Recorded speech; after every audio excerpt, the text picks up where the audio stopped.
Hey everybody, it is Voivode Maquette for Our World of Darkness, and I'm here because I just printed out my copy of the Vampire the Masquerade Companion for 5th edition. I've been looking over it a little bit, and I gotta say, this is just freaking amazing. Loving it. The guys at White Wolf have yet again not let me down when it comes to this stuff. I've been waiting for this big time because of Clan Tzimisce. They are my favorite clan. I feel like I relate to Clan Gangrel a lot, being wanting to move around and having a little bit of a natural kick to my life, but I don't know. There's something about the Fiends that just cries, "This is the quintessential vampire," you know. And that being said, I wanted to go over this amazing book with everybody. Um, the artwork is awesome, as always. I gotta say that. And as soon as you open the cover and you see written by Justin Achilli, there are others. Alison, I believe it's Cybe. I'm sorry if I'm pronouncing the name wrong. Uh, Erykah Fassett and Karim Muammar. I am sorry if I'm butchering names, and I am 100% sure that I am. But seeing Justin Achilles' name on there just made me go, he was part of the original team. He is our antediluvian, him and Mark Ryan Hagen, and this is going to give us a little bit more of like their growth. So not only are we seeing the evolution of Vampire going from first edition through the LARP phases all the way up to the 5th edition, we got some amazing things here that we can be thankful for, and I gotta thank the entire team for that. I'm not even gonna try to pronounce names because I suck. I'm sorry, I suck. But awesome, amazing. Also, I gotta say that the seeing community development outstar is awesome because she's one of us. She's one of the people who was a fan who fell in love, and I'm sure everybody. I mean, I'm sure everybody is in their own right, but I know Outstar. I've seen her videos that like she's a YouTuber that just like turned into the the voice of White Wolf, and it's very awesome. And I gotta congratulate her for having a name in a book. I felt the same way when I saw Matthew Dawkins, the Gentleman Gamer, his stuff on there is just amazing. I don't see his name on here, but like in other books, like just comparatively. Anyway, so going through, we've got our table of contents. We've got part one, clans and their aptitudes. We've got the Ravno, the Salubri, and the Tzimisce, with discipline powers after that. Then we got some stuff about the clans and coteries and the mercy of the damned, mortals and ghouls. And I'm looking forward to reading the errata. This is more of a reaction video. I have not actually looked at all of this stuff. I grazed the clans and the disciplines because you can't help I can't help it. It's me. It's what I do. But so the first up we got is the Ravno, which I'm digging the new clan symbol. I'm not exactly sure what they're going with 100% on this one, but I'm digging it. It's that's just a really cool symbol. You guys, if you don't have this, download it and go over it with me. Okay, so first off with Ravno, a clan almost annihilated in the opening salvo of the Gehenna War. Its embers are now growing brighter with each passing night. Others know them as message bearers, wanderers, mind fuckers. But the Ravno know their legacy to be far greater. They walk in the footsteps of Anansi. Fucking love that. Of Anansi, Coyote, Hanuman, Hermes, Rabbit, Loki, and their ilk. A flame of capricious divinity simmers in their blood. I'm going to stop reading the description right there because there's so much amazing foreshadowing just in that. It even brushes slightly on their bane. Oh my god, it's so amazing. I wondered what they were going to do, if they were going to take the two bloodlines that we know from like the old system and have like the Ravno with animalism and the Ravno with Auspex be one thing, and have Auspex, animalism, and fortitude, and then take your animalism and your Auspex and do amalgams and have that be your source of your source of chemistry, or if they were going to take their aspects and fortitude and have that be your little mix of chemistry, like they're making psychic projections and solidifying with with fortitude or something like that. We'll get to that. I do want to say that it's really cool. We got our animalism, we got our obfuscate, which is going to add to the prankery, and we've got presence. Ravno are going to fuck some shit up when it comes to that, having the presence. So their bane, the Ravno, are doomed. I love that. It's in italics and it's in bold. Doomed.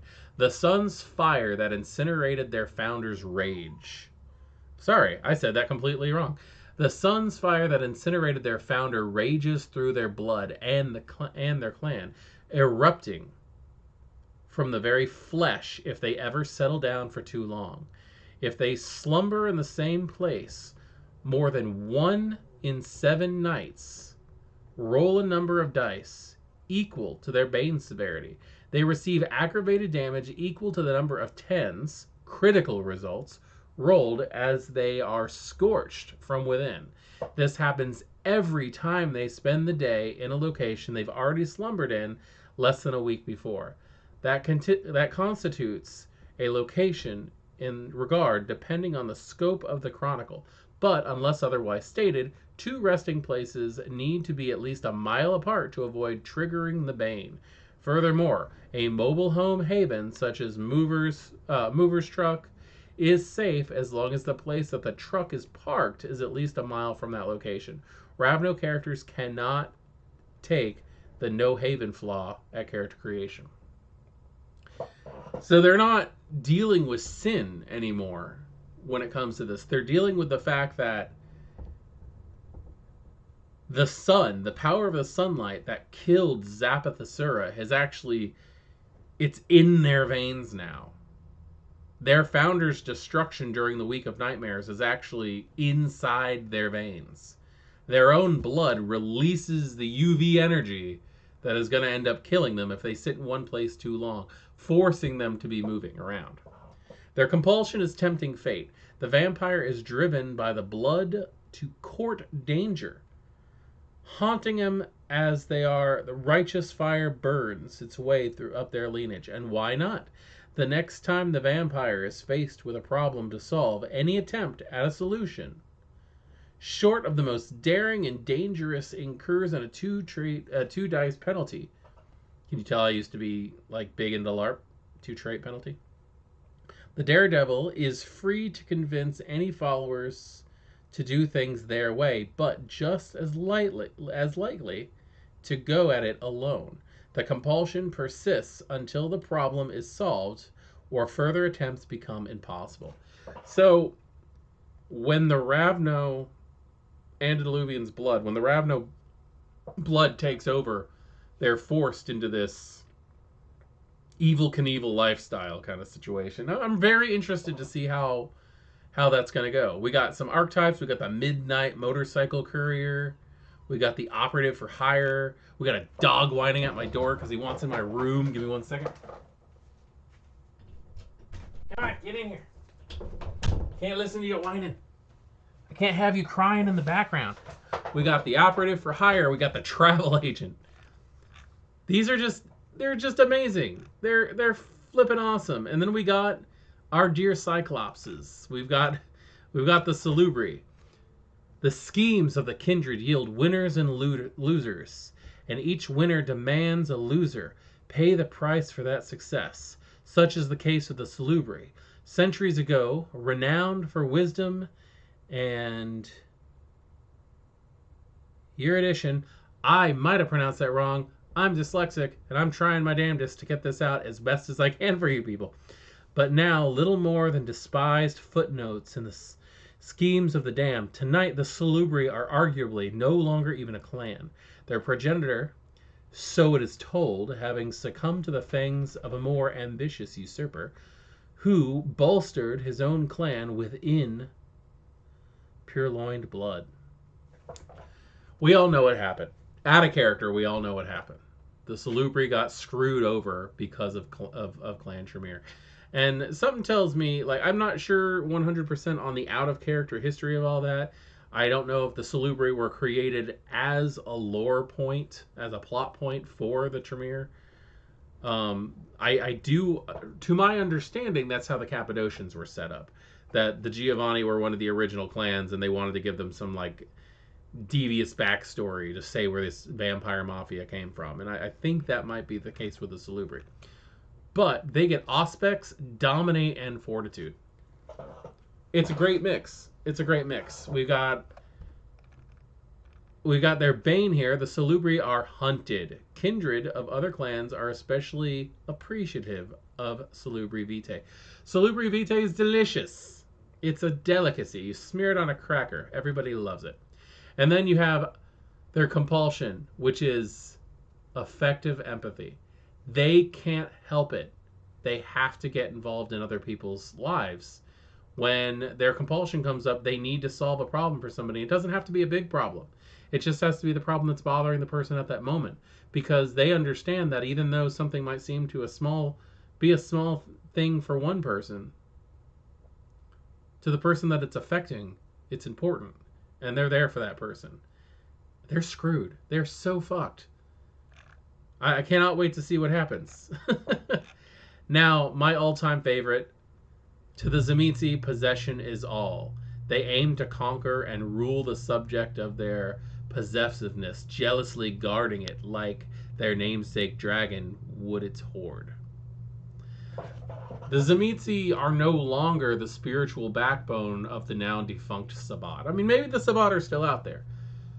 But, like, for the most part, you got to realize, like, with what has happened to the Lasombra as of late, the Lasombra have betrayed everybody when it comes to the Sabbat. Maybe they're just rats jumping off a sinking ship. But the Sabbat are screwed. I'm saying that about everything here. But we have the Tzimisces, and the Tzimisces, they suffer more than any other clan, in my opinion. And I think we're about to see that here. Now, their disciplines. We've got Animalism. We've got Dominate, and we've got Protean. The only thing that's in my mind about, like, why is Auspex. How could get... I personally do not understand how you can get rid of the Tzimisce Auspex. Now, I do like the fact that you can always take it because of predator types. That's amazing. And I've gone through it. I wrote a homebrew Vicissitude and Tzimisce, you know, like everybody else there who's a huge fan. And I'm happy to share it. Now that this is out, I'm happy to share it. Because I want people to see, like, what can be done with your own imagination. I thought mine was pretty well balanced. I'd like to see everybody else's. I have seen others that are online. But I have actually taken it and I've gone, okay, if you split the Tzimisce up into these different houses of predator types, you can actually see where their different bloodlines go into, like the Revenant families and stuff. So let's just look at what we got here. Okay, so their bane is Tzimisce are grounded. Each Tzimisce must choose a specific charge, a physical domain, a group of people, an organization, or even something more esoteric, but clearly defined and limited. The kindred must spend their day sleep surrounded by their chosen charge. Historically, this has often meant slumbering in the soil of their homeland. I love how they tied that in. They did reboot, but this is almost like they do with the errata. This is almost how they do, where they amend rules, but they also don't debunk rules. There's a lot of Tzimisce who might have been like, this is my dirt, and it's still viable, but there's so many other things that you can do. Historically, this is often the soil of their homeland, but it also means being surrounded by which tonight rule. A certain kind of people, a building deeply tied to their obsession, a local counterculture faction, or other more outlandish elements. If they do not, they sustain aggravated willpower damage equal to their bane severity upon waking the following night. That's flippin' amazing. That's great. That that really gives you the ability to stretch your wings as a dragon. Your compulsion is covetedness, which is amazing also. I think this would have worked for the Ravno pretty well too, because of the whole thieving stereotype, but I'm so glad they stepped outside of the culture norms of what people... I'm glad I said that wrong. I'm glad they stepped outside of the cultural stereotypes that the Ravno had become. And even if the Ravno had evolved over time, if you wanted to put this in your games, the Ravno started off in White Wolf lore as like Romani gypsies. And the worst of what people think of them, which is horrible because they're a culture, but in every culture there are assholes. And the Ravno were compelled to be that asshole. Then they moved them to being more of a, these are vampires who are localized as Indian. Okay, cool. I'm glad that we have an idea of where the starting point of that clan was. At least when they became settled. But now, after the Week of Nightmares and all those Ravno died, new Ravno are going to have new things they're bringing to the clan. But still, that wanderous nature, that not cultural, but that gypsy nature of I'm traveling around thing, holds true to them. There's still a little bit of a hint of what they originally were. Now with the Tzimisce, with the covetedness, when a Tzimisce suffers a compulsion, the kindred becomes obsessed with possessing something in the scene, desiring to add it to their proverbial hoard. This can be anything from an object to a piece of property to an actual person. Any action not taken towards the purpose incurs 2 dice penalty. The compulsion persists until ownership is established. The storyteller decides what constitutes its ownership in the case, or the object of desire becomes unattainable. That's awesome. So the archetypes, we've got landlord, fits in well, gang leader, grudge bearer, special forces commandant. Holy crap. I don't want to think of Clan Tzimisce as having anybody in the military. Now we got the servitor ghouls here. More than just flesh-crafted victims, infamous Tzimisce ghouls such as Schlachta and Vost, I've always called them Vost, but if anybody wants to correct me on that one, please do, are created through long-forgotten rituals, endowing them to blood-imbued weaponry, and the loyalty far beyond even the blood-bond thralls. While extremely rare in the modern knights, still active, elder fiends have been known to make use of these inhuman creatures. This is awesome. We got Schlachta. We got Schlachta rules, too. The loyal minions of the Tzimisce, Schlachta are often chosen for their existing loyalty rather than having it ingrained in them. So we got some Schlachta stuff, stats here. We got dice pools. We got their health, exceptional dice pools. We got disciplines. 2 level 1 powers. That's pretty damn good for a human that has been flesh crafted. That's cool. I like it also, and it takes it out. They've even got the Schlachta having mental traits here, and I love that because Schlachta in like the video games and stuff, when you look at Bloodlines, the original, I don't know what the new one's going to look like, but when you look at like Redemption and when you look at Bloodlines, those things are creatures. They're not human. They're animalistic. I said something in a video that I made earlier today when I was playing Bloodlines that the old Schlachta, because I ran into them down in the sewers today, the old Schlachta in Redemption sounded like goddamn Wookiees. And yeah, it made your fucking skin crawl when you heard them because you knew what was coming up, but like they didn't seem human. These are humans plus, or humans minus, depending on how you want to look at it. The Vost. These nightmarish leviathans are hybrid creatures from dozens of Schlachta who have been grafted together through vicissitude and blood sorcery. Holy crap. It's a horrible, horrible thought, but it's there. And I think they're a little weaker than they used to be, and I think that might be the best part. Because I think they might have been a little scary. Well, yeah, exceptional dice pools. 12 for brawl, 12 for melee. 3 levels of potence, 3 levels of fortitude. You can actually create some pretty nasty shit with this. Hold on. Schlachta special.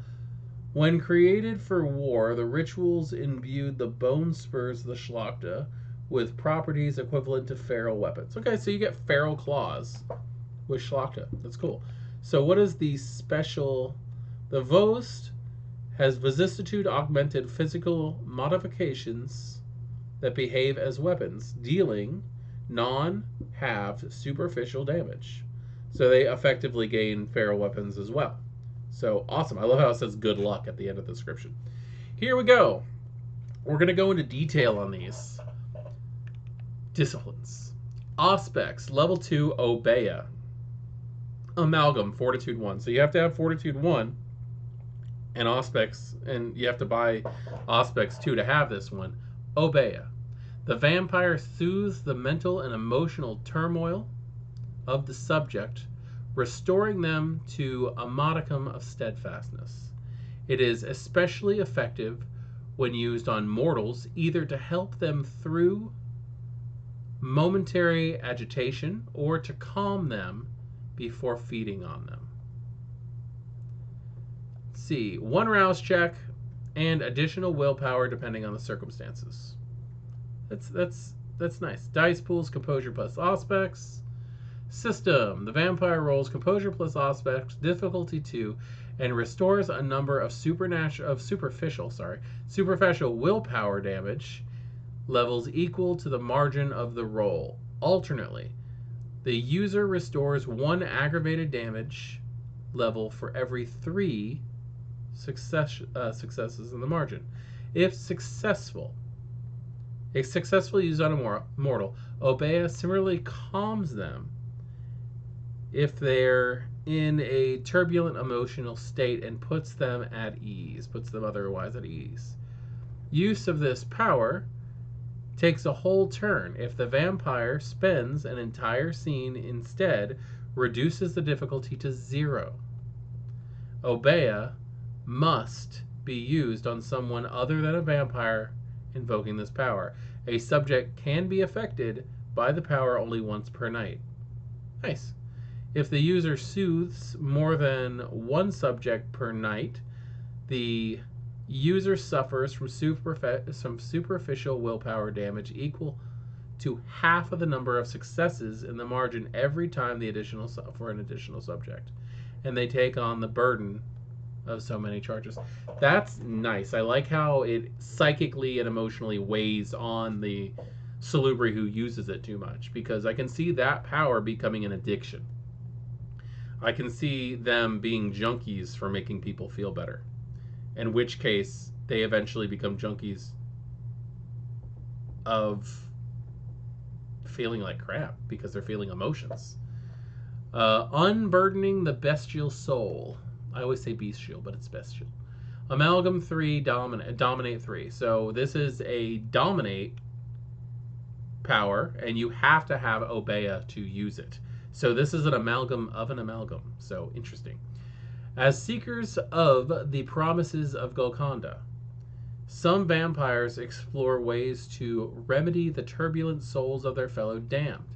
This power shares some amount of vampire moral serenity with a repentant kindred, allowing some semblance of remorse to be restored, while also keeping the beast at bay. It does require the user to take on part of the mind and spirit of the subject, shackling their will to that of the users. Most often seen among the Salubri, this power has no doubt contributed to their reputation as monstrous soul thieves. So this actually is like an excuse on why the idea of the Tremere saying that they're Diabolarists came from.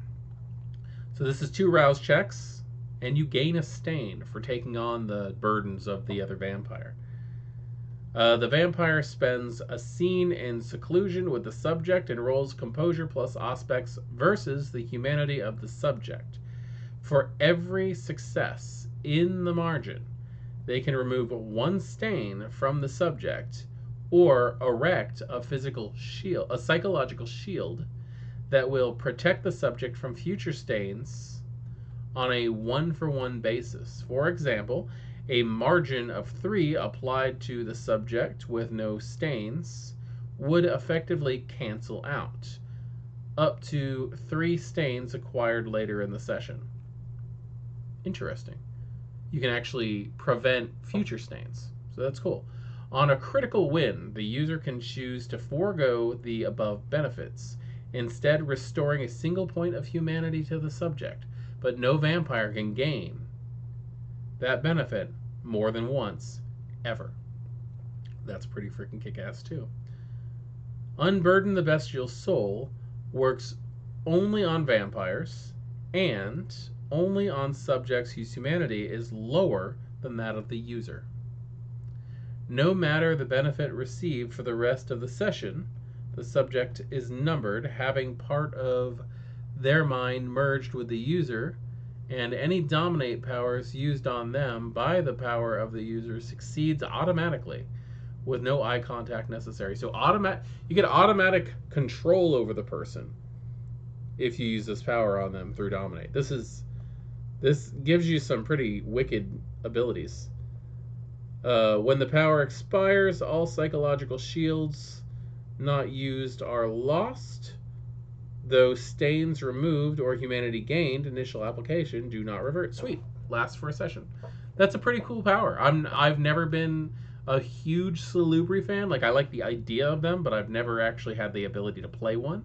I've used NPC Salubri Anti-Tribute every once in a while, but this is a little bit more than that. All right, Dominate level 2. Not an amalgam. Dominator's Favor. This is nice. I like to have I like to have this due to the fact that I don't mind that Demontation is a level of Dominate, but I do think it should be contained into Clan Malkavian. Dominator's Favor. The Kindred are creatures of cruel irony, and the name of this discipline power is such an example. While conditioned with Dominator's Favor, a thrall with a blood bond to the vampire finds it much more difficult to act against the master. Domineering Tzimisce are especially fond of this power, using it to ensure the loyalty of their servants. It's very cool. One rouse check. Defiance rolls for willful thralls until the effect of the Dominator's favors are made at a 3 dice penalty, and the thrall may not spend willpower on them. Additionally, total failure to the defense roll means that the blood bond does not weaken that month. Very cool. Just keeps their power up. Let's see. It lasts a month. Fortitude. Valoran. Amalgam. Auspex 1. This is awesome because this is the Salubri Anti-Tribute thing. The vampire protects their fortitude outwardly, willing the power of their blood to mend the injured bodies of another vampire. 1 rouse check, additional health depending on circumstances. Wow, intelligence plus fortitude. System.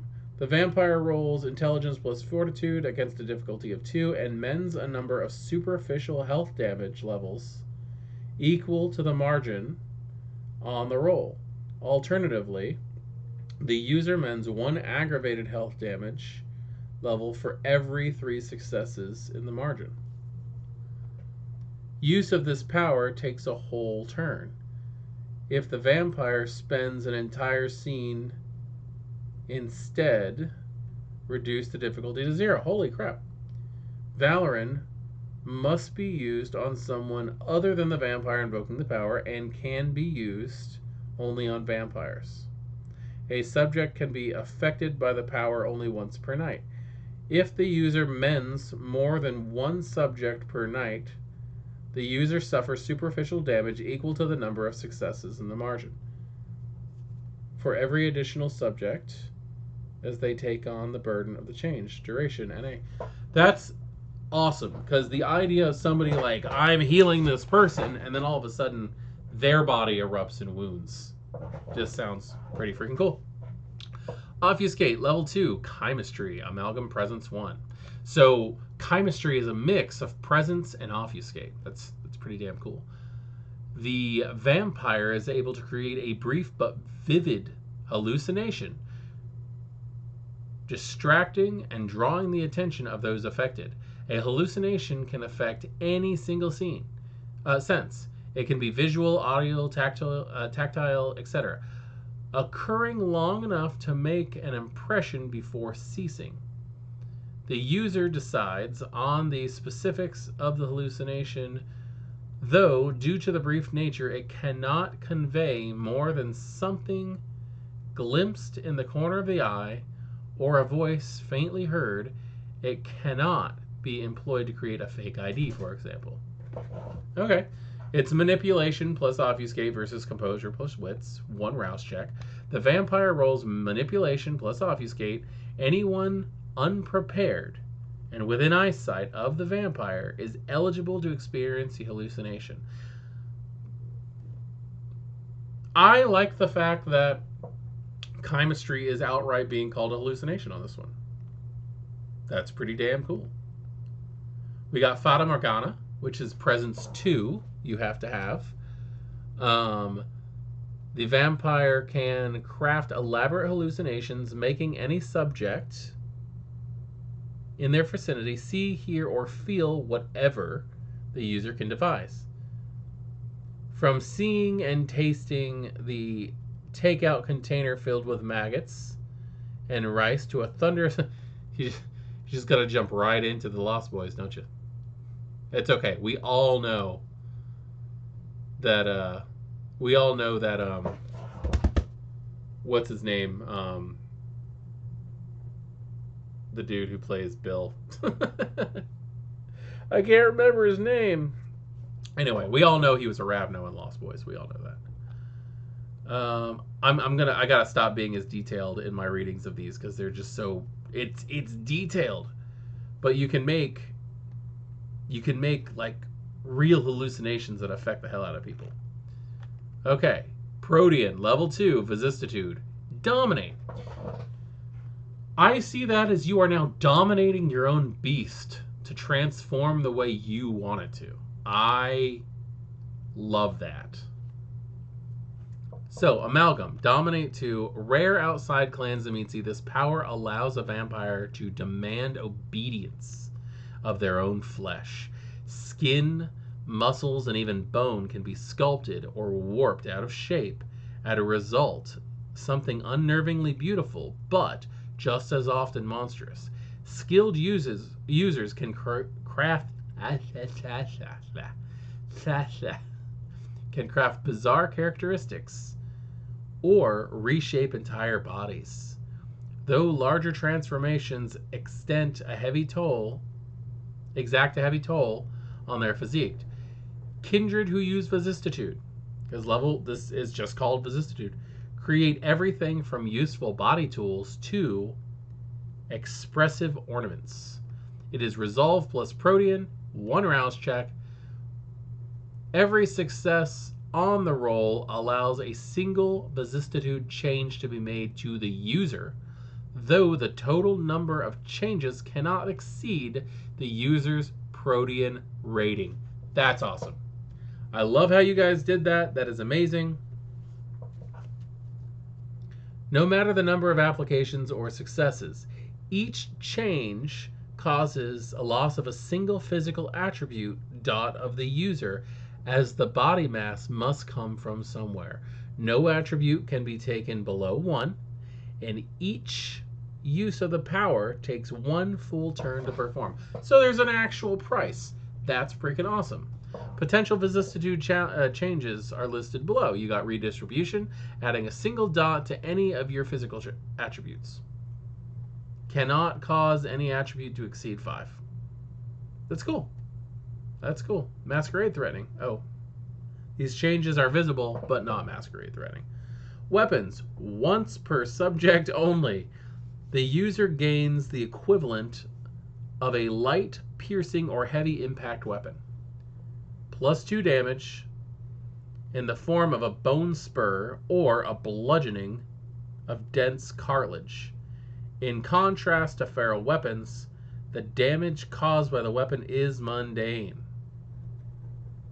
But feral weapons employed by the vampire proficient in vicissitude often take the shape of similar osseous spikes and blades.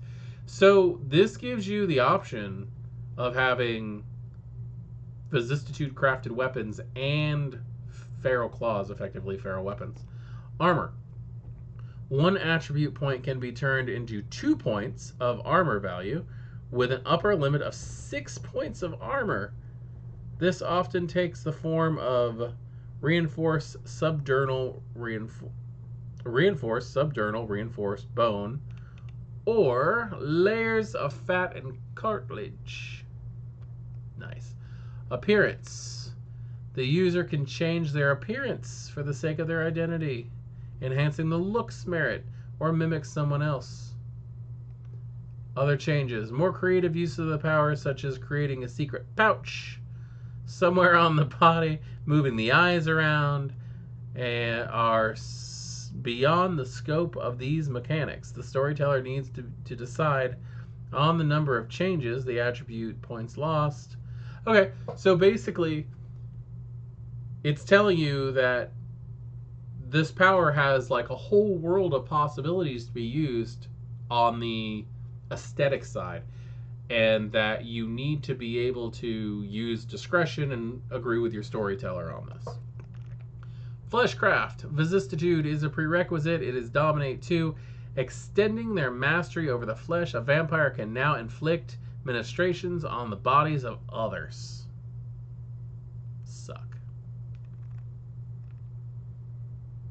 Yeah.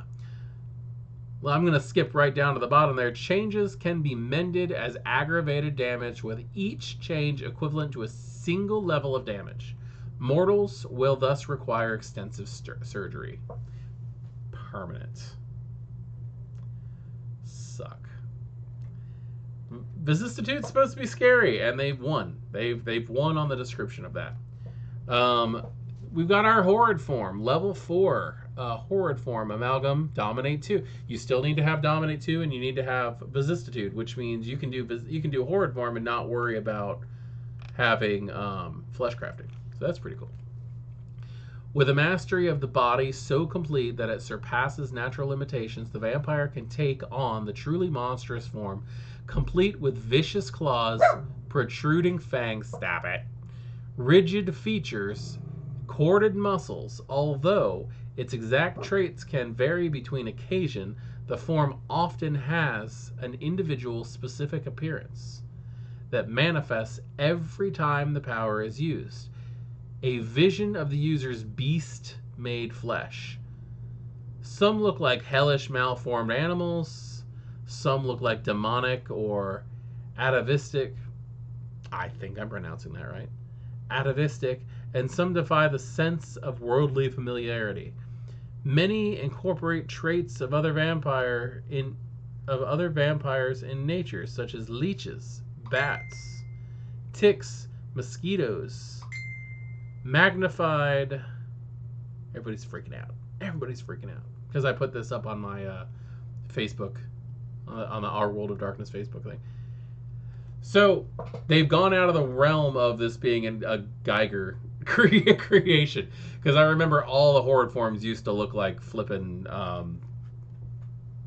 They used to look like xenomorphs. All right, Horrid form takes a full turn to activate, during which time the vampire can defend using their pre-Horrid form dice pools. It then grants the vampire a number of free vicissitude changes. No attribute dots are lost, equal to their Protean rating. These can be spent on redistribution, weapons, and armor. Generous storytellers can also consider the changes such as wing-like membranes allow the vampire to glide, extended limbs for reach, and other creative but fair uses. However, with the beast so close to the surface, any critical rolls while using horror form for any reason are considered messy criticals. And any frenzy test taken is done at a +2 difficulty level. A vampire also assumes an unmistakably inhuman appearance and is unable to communicate in anything but grunts, hisses, and roars. Damn. Horde form's badass. Alright, One with the Land. Animalism 2. Earth Meld. Prerequisite. The kindred possess such mastery over their own form that they may now extend it into their domain as self. Okay, this sounds like it's almost like way of spirit, Caldunic sorcery. Not only may the vampire sink into the very earth, they maintain preternatural awareness of events transpiring within their domain. So as long as you're earth melded, you know what's going on. As with Earth Meld, except the vampire is not limited to the makeup at the surface they were to take rest. I'm going to reread that because I think I skipped words. As with Earth Meld, except the vampire is not limited by the makeup of the surface where they take rest. You can meld into anything. Concrete, wood. Some vampires have been known to suffuse themselves into the walls of their manors. That's pretty cool. Shallow dead water. Awesome.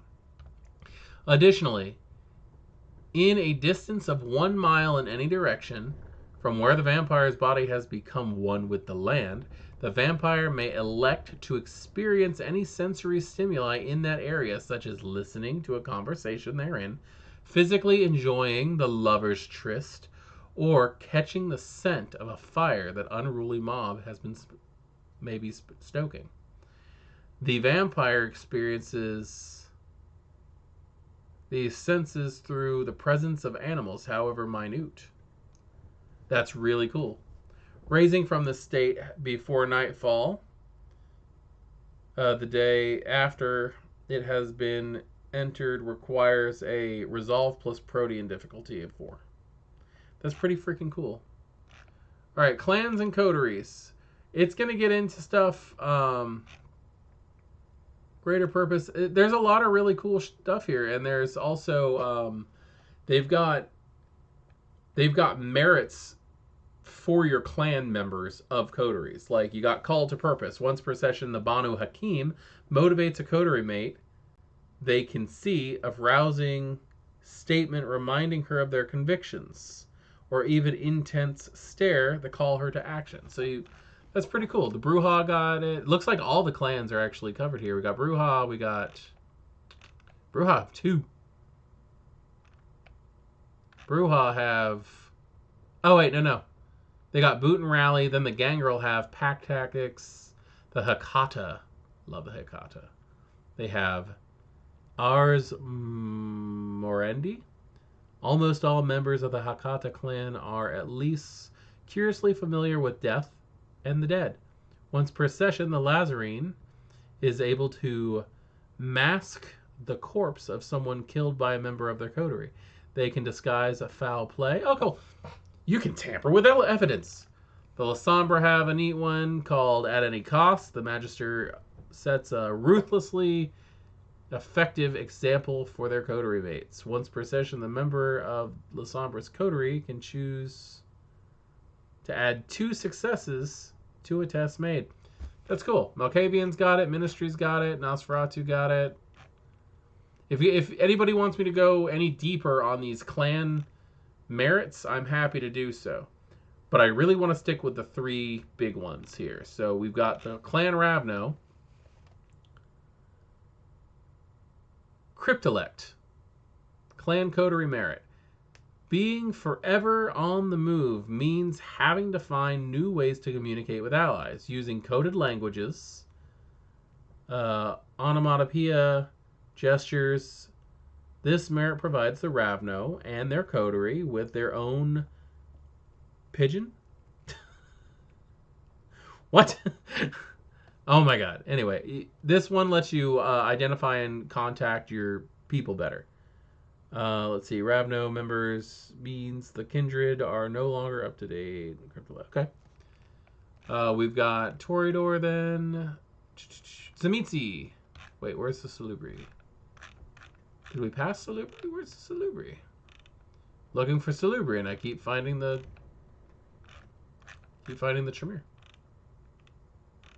Ministry, Malkavians. It seems to be in alphabetical order. Do Salubri not have? It looks to me like Clan Salubri is skipped out on this. It makes sense. There's not many of them, so why would they have a thing? Tzimisce. The Tzimisce have old world hospitality. I love this quote too. Enter freely and of your own free will. Enter freely and of your own free will. At the beginning of the session, any member of the coterie who stayed in the Tzimisce's haven when the previous session concluded restores an additional superficial willpower damage. That's freaking awesome. The Ventru got it. Obviously, they all got it. We got At the Mercy of the Damned. They've got a section here on how to play Mortal. That's great, because usually, like, if you want to build a human, you just build a vampire and just leave off stuff, you know? You just leave off all the fun stuff. But here you got archetypes. You got Suspicious Investigator. You got Troubled Partner, Lost Hopeful, Pizza Delivery Guy. Mortal roles, portraying a touchstone. You got your character creation stuff. Let's see, a son who believes his father was killed by a vampire and is driven by revenge. A grieving spouse tracking down their... This is all really good stuff that could help a lot when it comes to this stuff. You've got how to... just building a person here is a lot easier. Then they actually have ghouls. You got our... Let's see, let's get past that. You got ghouls. I love it. They've even got a section on here titled Fatal Addiction. The old Ghoul book was called Ghouls Fatal Addiction. Role of the ghouls archetype. You've got Unwitting Subject, the Cleaning Specialist, Mnemonic Courier, and the Maverick. Creating a ghoul, you got all your ghoul concepts. You've got... I just read off the ghoul concepts. Let's see. You've got the rules of how it works, because that's actually a huge thing, is what happens to a ghoul when they're embraced. If a ghoul is embraced, ghoul-specific advantages, merits and flaws, both are lost, with the points refunded back to the new for new advantages at character creation agreed by the storyteller. At storyteller's discretion, former ghouls can maintain specific advantages. There's no hard, fast rules here, and that's always been the thing, is storytellers have always been able to just go with what's going to make the story better. Fledgling gains, generation dependent on the generation of your sire. Your blood potency starts at the lowest of your generation's bracket. Let's see, and then also your humanity remains the same as it was as before you were embraced. Very cool. This just, it goes on and on for quite a while. There's a lot of ghoul merits, ghoul flaws here. A lot of it has to do with like what's up with your blood. I like this Crohn's curse thing where like once you were turned into a ghoul, you aged like a decade. It's a lot of really fun stuff. If anybody wants me to go into more detail on this, I just don't want this to be forever, and I've already been talking for 49 minutes. Now, we've got the errata. We've got errata on here for a lot of different things. You've got blood surge, bane severity increases, compulsions for messy criticals, lingering kiss. Like it's covering a lot of stuff that they updated on here. But I gotta say, like, it's a free book. If you're a Vampire the Masquerade fan, go to their website. Go to Go to worldofdarkness.com. Sign in with an account and get it. Download the free PDF. As soon as you get on the thing, it says World of Darkness, your Paradox account. Vampire the Masquerade Companion. Download your free V5 companion to expand your V5 the Masquerade role-playing, including Clans Tzimisce, Salubri, and Ravnos. Download the PDF. Do the damn thing. If you're a fan of Vampire the Masquerade, even if you're not playing V5, this is some fun stuff just to like look at, just to read. Hell, man, I'm not a big fan of V20, but you know what? I got the books. And I paid for them. They didn't offer them for free. This is awesome. Thank you again to the production company on all of this. Thank you, Justin Achilli. Thank you, Alison Cybe. I'm sorry. Thank you, Erykah Fassett, or... Yeah, I'm sorry. I'm screwing up names all the way around. Thank you, everybody, for what you did for us. Giving this book and filling in that void of the clans that we love. Thank you. Thank you very much, and I will happily do more reviews and stuff like this in the future. I know my game's primarily video games, but I like it, and I'm going to keep doing it. Have a great night.